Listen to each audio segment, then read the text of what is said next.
This is Houston, loud and clear.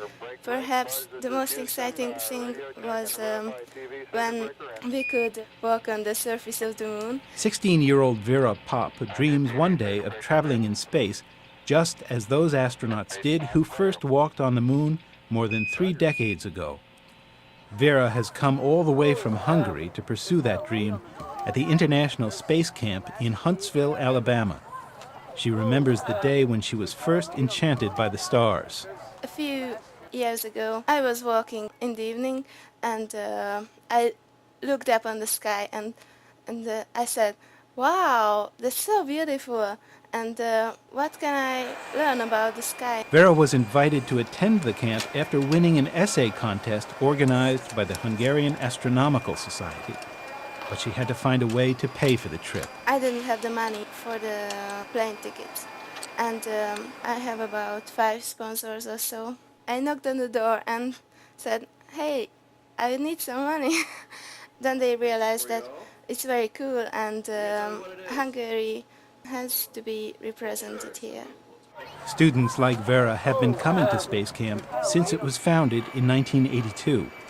Larry Capps, the executive director of the U.S. Space and Rocket Center in Huntsville, says the idea for the camp was inspired by Dr. Wernher von Braun, an early pioneer in space exploration. Because we have kids camps for football, baseball, soccer, he said we need a camp for children that would interest them in the study of math, science, and technology, and what better theme to use than the space program. What we're interested in is helping young men and women fulfill their dreams. Over the past 22 years that Space Camp has been in existence, then over 400,000 children have come to Space Camp. For Vera and the other students, the program includes everything they need to know about the Space Shuttle system. Liftoff of Enterprise and its crew, the shuttle has cleared the tower. They go through training to see what life would be like aboard the orbiter. Students try out space food and learn to sleep in space on the Mars Outpost Alpha Station. The non-stop program combines classroom instruction with hands-on experiences. At 12 o'clock, there's a very big something. Very big something. Thank you. Talk about the rockets. Say that. They tour the Space Museum and Rocket Park. Former astronaut John Glenn once called it the finest rocket collection in the world. The students conduct scientific experiments, including the chance to build, launch, and retrieve their own model rockets. I wouldn't want to be in it. There is physical training, too.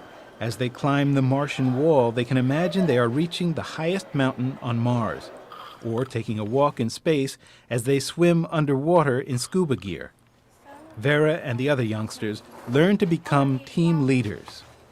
Self-confidence grows as students work together to reach their goals. There were difficult rules that you can't touch the ground and you have to use boards, but at last we managed to do it.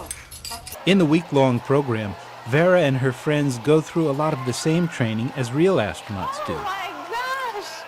I got a bit frizzy! Their experience would not be complete without a mission in space. Teammates are first divided into crews. We have the mission control, the orbiter, and the station. 3. So we have 3 teams, and they work together. They always have to keep an eye on the other team. It was a bit difficult for me because I didn't know what the flight terms mean.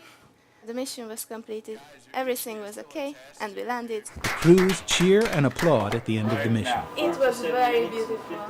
Part of the real mission of the camp is to teach students some things that will help them here on Earth. What we hope they will remember is that they got an introduction to math, science, and technology that they probably would not have seen in their normal classroom. Wow, nice experience.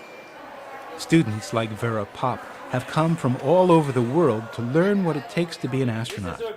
In the end, they may have learned something equally as important. The newest thing for me was that the people are almost the same all over the world.